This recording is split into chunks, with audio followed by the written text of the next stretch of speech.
शुरुआत कर रहे हैं। संभल में गोली चलाने की तस्वीर सामने आई है। उपद्रवियों के गोली चलाने की तस्वीर सामने आई है। सीसीटीवी तस्वीरों से पहचान की जा रही है। सीसीटीवी से पुलिस कर रही है पहचान। गोली चलाने वाले शख्स का चेहरा ढका हुआ है। ये वो तस्वीर हम आपको दिखा रहे हैं जहां पर बड़ी संख्या में भीड़ जो है वो सड़कों पर थी। आपको सड़कों पर पत्थर बिखरे हुए भी नजर आ रहे होंगे। और ये काला सफेद नकाबपोश लाल घेरे में शख्स जो गोली चलाता हुआ नजर आ रहा है और ये सीसीटीवी तस्वीरों में सामने आया है। सीसीटीवी से पुलिस इस पूरे मामले को लेकर अब पहचान कर रही है। तो संभल में गोली चलाने की तस्वीर सामने आई है। उपद्रवियों के गोली चलाने की तस्वीर सामने आई है। अब इस पूरे मामले को लेकर तमाम सवाल खड़े हो रहे हैं कि आखिरकार क्या ये पूरी प्लानिंग जो है वो पहले से करके रखी गई थी। उपद्रवियों के हाथ में बंदूक कहां से आई और ये गोली चलाने वाला शख्स, ये उपद्रवी आखिरकार कौन है। पुलिस इस मामले को लेकर भी अब जांच कर रही है। चंदन भारद्वाज संभल से हमारे साथ ज्यादा जानकारी के लिए लाइव जुड़ गए हैं। चंदन, जो सीसीटीवी फुटेज में सामने आया, हम देख रहे हैं लाल घेरे में एक शख्स है, काला सफेद कलर का नकाबपोश उसके चेहरे पर है, गोली चलाता हुआ दिख रहा है। बिल्कुल अनन्या, देखिए आज जनपद पुलिस और संभल जिला प्रशासन की तरफ से 2 सीसीटीवी फुटेज जो है वो जारी किए गए और कुछ तस्वीरें भी जारी की गई हैं। और इन तस्वीरों में साफ तौर पर नजर आ सकता है कि आखिर किस तरीके से जो पूरी हिंसा संभल में हुई वो सुनियोजित नजर आती है। जो नकाबपोश उपद्रवी तत्व हैं वो सबसे पहले सीसीटीवी फुटेज को टारगेट करते हैं और सीसीटीवी फुटेज को टारगेट करने का मकसद साफ तौर पर समझा जा सकता है कि तस्वीरें जो हैं वो कैद ना हो उन उपद्रवियों की जो पुलिस पर हमला कर रहे हैं।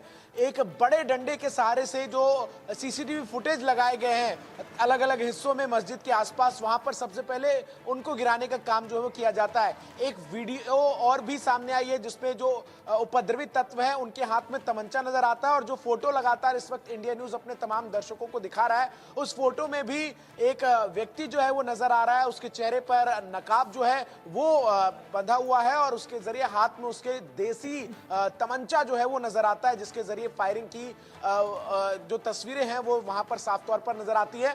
और पुलिस प्रशासन पहले दिन से इन्हीं बातों को जो है वो सार्वजनिक करती हुई नजर आ रही है कि पुलिस प्रशासन के ऊपर न केवल पत्थरबाजी की गई बल्कि जो उपद्रवी तत्व हैं उनकी तरफ से गोलीबारी भी की गई। और कहीं ना कहीं ये तस्वीरें जो हैं इस बात की पुष्टि करती हैं कि जो ये पूरी हिंसा हुई है वो प्रथम दृष्टया जो है वो सुनियोजित नजर आती है। और ऐसे में अब पुलिस प्रशासन की जो जांच है वो इन्हीं तमाम सीसीटीवी फुटेज, इन्हीं तमाम तस्वीरों और इन्हीं तमाम वीडियोस के सहारे आगे बढ़ती हुई नजर आ रही है।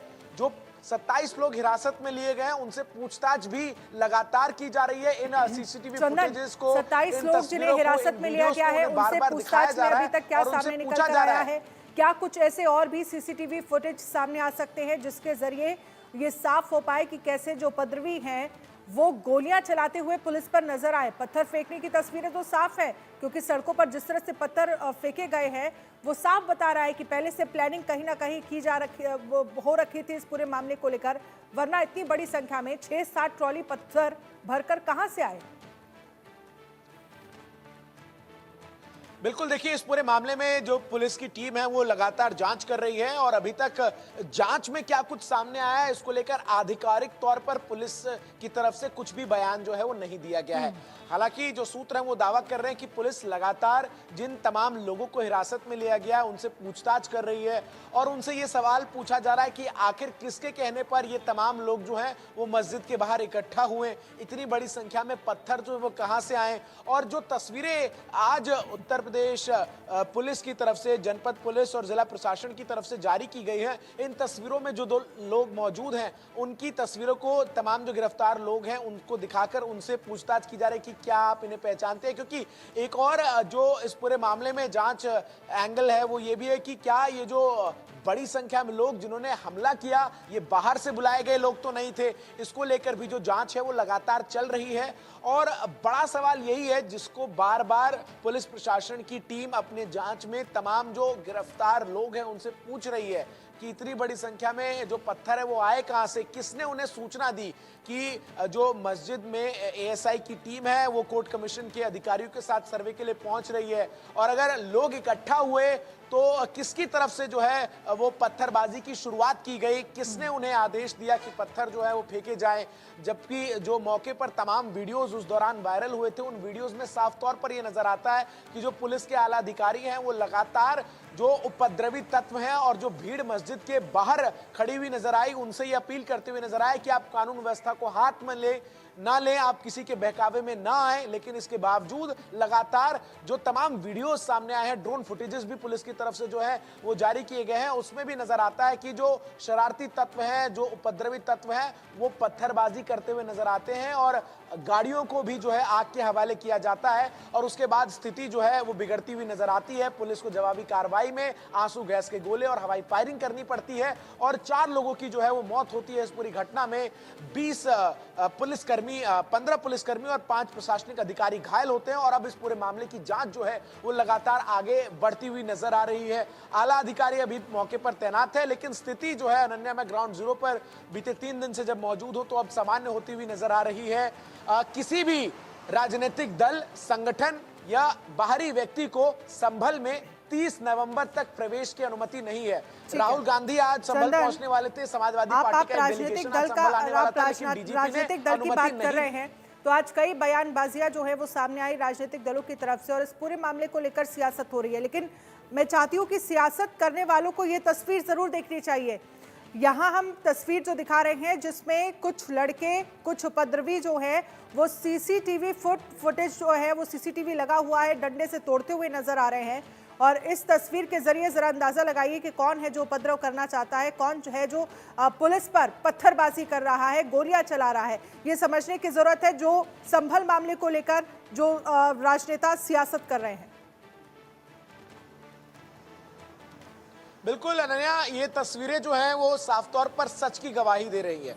वो तमाम सियासतदान जो इस पूरे संभल मामले को लेकर राजनीति कर रहे हैं, उन्हें ये तस्वीर जो है वो देखनी चाहिए। और सबसे महत्वपूर्ण बिंदु ये है कि संभल का जो पूरा मामला है ये हिंदू मुस्लिम का मामला नहीं है, ये तो एक पक्ष है जो कि पुलिस पर ही हमला करता हुआ नजर आया है और पुलिस प्रशासन जो है उसने अपने बचाव में कार्रवाई की जिसमें 4 लोगों की जो है वो मौत हुई है। लेकिन उसको लेकर भी जो पोस्टमार्टम रिपोर्ट सामने आई उसमें ये सच सामने आया कि जो 4 लोग जिनकी मौत हुई है उनकी पुलिस के पिस्टल से नहीं हुई है, बल्कि देसी कट्टा तमंचा जो है उससे पॉइंट ब्लैंक पर गोली जो है वो मारी गई है और उससे उनकी मौत हुई है। तो लगातार जो जांच है वो इस पूरे मामले में आगे बढ़ रही है और चूंकि संसद का शीतकालीन सत्र चल रहा है, ऐसे में जो तमाम राजनीतिक दलों के नेता हैं और खासतौर पर एक और महत्वपूर्ण बात ये भी समझनी जरूरी है कि जो संभल के स्थानीय सांसद हैं जियाउर रहमान बर्क, वो घटना के बाद से अब तक अपने इलाके में नहीं पहुंचे हैं, यानी संभल नहीं आए हैं, क्योंकि उनके ऊपर भी एफआईआर दर्ज की गई है। 5 दिन पहले उनका एक वीडियो जो है वो वायरल है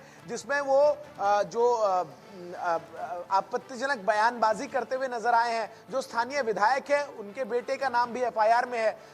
अगर ऐसी स्थिति है जहां पर तनाव की परिस्थितियां बनती हुई नजर आई हैं तो जिम्मेदारी बनती थी कि जो सांसद हैं दिल्ली से दूरी महज 2-2.5 घंटे की है, वो यहाँ पर आए, लोगों से बातचीत करें। लेकिन कहीं ना कहीं शायद जियाउर रहमान बर्क को अपनी गिरफ्तारी की आशंका है और इसी वजह से शायद वो जो है अभी तक संभल नहीं आए हैं, दिल्ली में ही वो मौजूद हैं। ऐसे में जो स्थानीय लोग हैं उनकी तरफ से भी ये सवाल जो है वो जरूर उठाए जा रहे हैं, जो विशेष तौर पर मुस्लिम समुदाय के ही हैं कि इतनी बड़ी घटना हुई और सांसद साहब अभी तक दिल्ली में ही हैं, दूरी ज्यादा नहीं है दिल्ली से, अब तक वो यहाँ क्यों नहीं पहुंचे हैं। तमाम सवाल हैं, लेकिन इन सब के बीच ये जो तस्वीरें सामने आई हैं अनन्या, ये तस्वीरें दूध का दूध पानी का पानी सच को करती हैं। सियासतदानों के उस सवाल पर भी जो है वो जवाब के तौर पर नजर आती है जिसमें वो पुलिस प्रशासन के ऊपर ही आरोप लगाते हुए नजर आए। सपा के नेता, कांग्रेस के नेता, बिल्कुल ये तमाम सवाल है कि आखिरकार इस भीड़ को, इन उपद्रवियों को सीसीटीवी फुटेज तोड़ने की जरूरत क्यों पड़ रही है,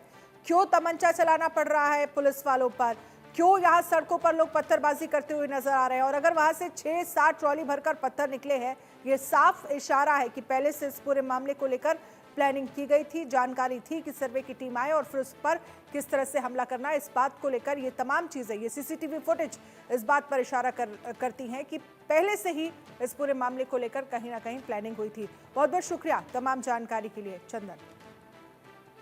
यूपी के संभल में हिंसा का आज तीसरा दिन। संभल हिंसा का सीसीटीवी वीडियो भी सामने आया है, जिसमें दंगाई सीसीटीवी कैमरे तोड़ते हुए नजर आ रहे हैं।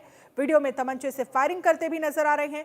वीडियो देखा जा सकता है कि कैसे आरोपी सीसीटीवी को तोड़ रहे हैं ताकि उनका चेहरा कैमरे में ना आ सके। हिंसा के बाद संभल में धीरे धीरे जनजीवन सामान्य हो रहा है। हालांकि लोग अभी भी डर और दहशत के माहौल में हैं। प्रशासन और पुलिस के प्रयासों से शांति बहाल की जा रही है, लेकिन लोगों के दिलों में जो भय और चिंता घर कर चुकी है, उसे दूर करने में थोड़ा वक्त तो लगेगा ही। इस पर हमारे संवाददाता चंदन भरद्वाज की ग्राउंड रिपोर्ट देखिए। उत्तर प्रदेश के संभल से लगातार इंडिया न्यूज की टीम तमाम तस्वीरें आप तक पहुंचा रही है। आज हम तीसरे दिन जब यहां पर मौजूद हैं, तो जो तस्वीरें मैं इस वक्त आपको दिखाऊंगा, किस तरीके से जो बिजली की लाइन रविवार को ही दुर्घटना में जली थी, उसको अब दोबारा से रिस्टोर किया जा रहा है। और यहाँ पर जो पुलिस प्रशासन की टीम है, उसकी तैनाती आपको जो है वो नजर आएगी। और हम जो तमाम यहाँ पर काम है, बिजली के खंभों पर जो नई लाइनें डाली जा रही हैं, उसको दोबारा से यहाँ पर लगाया जा रहा है। और जो तमाम यहाँ पर कर्मी हैं, उनसे भी हम बात करेंगे। ये लाइन कितनी, क्या बोलते हैं इसको, कौन सी लाइन है ये? ABC बोलती हैं इसको जी। कैसे जली थी उस दिन? ये गाड़ी जली थी, गाड़ी की वजह से ABC जली थी जी।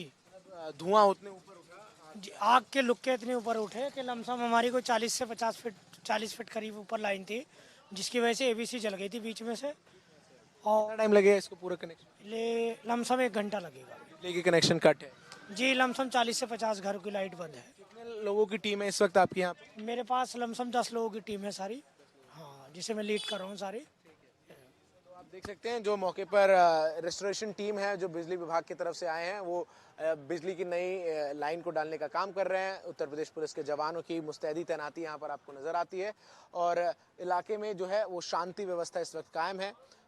जो आसपास के तमाम घर हैं, उन पर आपको ताले लगे हुए नजर आएंगे, क्योंकि जो तमाम लोग हैं वो अपने घरों पर ताला लगाकर अपने आस पड़ोस के रिश्तेदार और जान पहचान वालों के यहाँ जा चुके हैं, क्योंकि स्थिति जो है वो रविवार को यहाँ पर तनावपूर्ण हो गई थी। फिलहाल सब कुछ पुलिस के नियंत्रण में यहाँ पर नजर आ रहा है। वीडियो जर्नलिस्ट अनीस के साथ मैं चंदन भारद्वाज, इंडिया न्यूज के लिए उत्तर प्रदेश संभल से। इंडिया न्यूज की टीम लगातार उत्तर प्रदेश के संभल में मौजूद है। रविवार को यहाँ हुई हिंसा के बाद अब स्थिति जो है वो शांति बहाली की तरफ नजर आ रही है। बड़ी संख्या में लगातार पुलिस फोर्स की तैनाती तमाम सेंसिटिव इलाकों में जो है आपको नजर आएगी।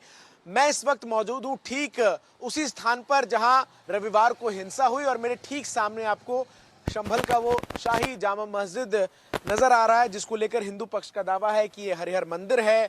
और रविवार को कोर्ट कमीशन की जो टीम है वो ASI के अधिकारियों के साथ जब सर्वे करने के लिए अंदर पहुंची थी, उसके बाद 11 बजे के आसपास इसी सड़क पर हिंसा की जो है वो शुरुआत हुई थी। और बड़ी संख्या में जो उपद्रवी तत्व हैं, उन्होंने पुलिस पर पत्थरबाजी की। जवाब में पुलिस की तरफ से आंसू गैस के गोलों का इस्तेमाल किया गया, हवा में फायर भी की गई। लेकिन इन सब के बीच अब मैं जो आपको तस्वीरें दिखाने जा रहा हूं कि आखिर किस तरीके से इस पूरी हिंसा के बाद ये जो पूरा इलाका है, यहाँ पर आपको एक सन्नाटा जो है वो नजर आता है। और जितनी भी दुकानें हैं वो आपको बंद नजर आएगी। और साथ ही साथ हम जब यहाँ लगातार बीते 3 दिन से हैं, तो इस मस्जिद और इसके आसपास के इलाकों में जितने भी घर हैं, इन घरों में जो लोग हैं वो नजर नहीं आ रहे हैं।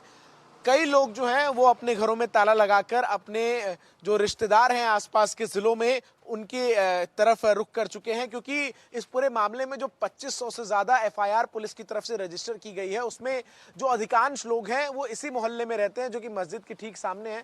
मैं आपको कुछ घर भी दिखाऊंगा जिनमें जो है ताला लगा हुआ है। कुछ लोग हालांकि अभी भी अंदर हैं अपने घरों में, लेकिन जो स्थिति है देखिए, एक तरफ पुलिस की गाड़ियां लगातार आपको पेट्रोल करती हुई नजर आएगी, दूसरी तरफ जो सुरक्षा कर्मी हैं वो यहाँ पर मुस्तैदी से आपको तैनात नजर आते हैं। इस पूरे मामले में पुलिस की तरफ से जो जानकारी दी गई है उसके मुताबिक 4 लोगों की जो है वो मौत हुई है और जो पोस्टमार्टम रिपोर्ट सामने आई है उसमें जो गोली लगी है वो गोली देसी तमंचे से फायर की गई है और इस पूरे मामले को लेकर एक मजिस्ट्रियल जांच जो है वो बिठा दी गई है। अभी भी ये देखिए यहाँ पर जो गाड़ियों को आग के हवाले किया गया उसके निशान जो हैं आपको नजर आएंगे और मस्जिद की दीवार पर कुछ पत्थर भी जो है वो आपको नजर आएंगे और पुलिस कर्मियों की तैनाती जो है वो आप साफ तौर पर देख सकते हैं। यहाँ पर जो तमाम पुलिस के आला अधिकारी हैं वो लगातार पेट्रोलिंग करते हुए तो आपको नजर आएंगे ही, लेकिन पुलिस की जो जवान है वो यहाँ पर तैनात हैं। स्थिति इस वक्त जो है वो आपको नियंत्रित यहाँ पर नजर आएगी, लेकिन जितने भी घर हैं जितनी भी दुकानें हैं उन सभी पर जो है वो ताला लगा हुआ आपको नजर आएगा। लोग भी जो हैं वो घरों में नजर नहीं आ रहे हैं। जैसा कि मैंने आपको बताया सबसे ज्यादा जो एफआईआर दर्ज की गई वो इसी मोहल्ले में लोगों के जो घर हैं जो इसी मोहल्ले में लोग रहते हैं उनके ऊपर की गई है और इसीलिए लोग जो हैं वो यहाँ से अब अपने रिश्तेदारों अपने परिचितों के घरों की तरफ जो है वो निकल चुके हैं। फिलहाल मौके पर स्थिति पूरी तरीके से पुलिस के नियंत्रण में नजर आ रही है। उत्तर प्रदेश के संभल में रविवार को हुई हिंसा के बाद से अब आज तीसरे दिन स्थिति सामान्य होने की तरफ बढ़ती हुई नजर आ रही है। इंडिया न्यूज की टीम इस वक्त संभल के शाही जामा मस्जिद के ठीक मुख्य द्वार पर मौजूद है और मैं आपको दिखाऊंगा ये वो सीढ़ियां हैं जो कि संभल के शाही जामा मस्जिद के अंदर की तरफ जाती है और बड़ी संख्या में सुरक्षा बलों की तैनाती आपको यहाँ पर नजर आएगी। यहाँ भी आपको उत्तर प्रदेश पुलिस के जवान जो हैं वो तैनात नजर आते हैं और लगातार जो है वो पुलिस की तरफ से पैनी निगरानी जो है वो रखी जा रही है और ड्रोन्स के जरिए भी इस पूरे इलाके में लगातार पुलिस की टीम जो है वो निगरानी कर रही है। आला अधिकारी लगातार मौके पर पहुंचकर जितने भी पुलिस के जवान डिप्लॉयड हैं उनसे बातचीत कर रहे हैं। दरअसल संभल की इस शाही जामा मस्जिद को जब मैं आपको दिखा रहा हूं तो एक स्थिति और आप समझिए कि शाही जामा मस्जिद के पीछे का जितना हिस्सा है उस पूरे हिस्से में जो आबादी है वो मुस्लिमों की है और इस शाही जामा मस्जिद के ठीक सामने जो आप ये पुलिस की बैरिकेडिंग देख रहे हैं उसके उस पार जितनी भी आबादी है वो हिंदू समुदाय के लोगों की आबादी है और इस शाही जामा मस्जिद को लेकर जो विवाद है वो काफी लंबे समय से रहा है और मुस्लिम पक्ष लगातार इसे बाबर के समय की मस्जिद जहां बताता हुआ नजर आया तो वह हिंदू पक्ष का दावा है कि ये भगवान विष्णु का हरिहर मंदिर है और जो भगवान विष्णु के दशावतार हैं कल्कि वो इसी स्थान पर उनका जन्म जो है वो होगा और इसी को लेकर इस पूरे परिसर में हमेशा जो है वो तनाव का माहौल रहता है। जो हिंदू आबादी है उसकी तरफ से ये कहा जाता है कि जब सावन की शिवरात्रि होती है या फिर जो सावन का पूरा महीना होता है उसमें भी बैरिकेडिंग जो है वो इस पूरे इलाके में की जाती है क्योंकि ये इलाका जो है वो काफ़ी सेंसिटिव रहा है हमेशा से। तो ऐसे में पुलिस और सुरक्षा बलों की तैनाती अमूमन यहाँ पर हमेशा जो है वो नज़र आती है। शुक्रवार को जुमे के दिन भी बड़ी संख्या में सुरक्षा बलों की तैनाती आम दिनों में भी यहाँ पर की जाती है क्योंकि इलाका जो है वो सेंसिटिव है। लेकिन अब जब कोर्ट के आदेश के बाद कोर्ट कमीशन की टीम एएसआई अधिकारियों के साथ सर्वे के लिए पहुंची तो अब ये संभल का शाही जामा मस्जिद भी मथुरा के शाही ईदगाह और वाराणसी के ज्ञानवापी मस्जिद की तरह सुर्खियों में अब बनता हुआ नजर आ रहा है और रविवार को हुई हिंसा ने इस पूरे मामले को एक राष्ट्रीय स्तर का बना दिया है जहां पुलिस के 20 से अधिक जो जवान हैं वो घायल हुए हैं तो वहीं 4 लोगों की इस पूरी घटना में मौत हुई है और इस पूरे मामले को लेकर पुलिस की जांच लगातार जारी है। उत्तर प्रदेश के संभल में हिंसा में 4 व्यक्तियों की मौत हुई है, उनमें से एक नईम है और उनके भाई इस वक्त हमारे साथ हैं। बात करने की स्थिति में परिवार ज़रूर नहीं है लेकिन मैं नईम के भाई से पूछूंगा। ये नईम कितने साल के थे? सर ये 34-35 साल के लगभग। मेरे उस दिन जब ये घटना हुई तब आप कहाँ पे थे? मैं काम पे था, अभी बता चुका हूँ ना 2 बार स्टेट दे तो दी मैंने आपको। मैं काम पे से आया था यहाँ पर। वो वहाँ पर किस वजह से गए कुछ बता सकते हैं आप? शोर हो रहा है, सब जगह शोर हो रहा था तो देखने हर कोई जा रहा था। क्या बात है? देखने गए थे। फिर आप लोगों को पता चली कि उनको गोली लगी? वो तो काम से गए थे, वो लेने गए थे तेल का पीपा और वो। घर पे कौन कौन से लोग हैं? घर पे कौन कौन है? घर पे सब जने हैं घर पे। यार हटा यार। तो ये आप देख सकते हैं जो नईम के भाई हैं वो परिवार इस वक्त पूरा गमगीन है और 31 साल के नईम जिनके 4 बच्चे हैं उनकी जो घटना हुई रविवार को, उस दौरान गोली लगने से मौत हुई है। परिजनों का कहना है कि नईम जो है उनकी दुकान मस्जिद के पास ही थी और वो सामान लेने के लिए गए थे और इस दौरान उन्हें गोली लगी और इस वक्त जो घर में तमाम परिजन है उनका रो रो कर बुरा हाल है। वीडियो जर्नलिस्ट अनीश के साथ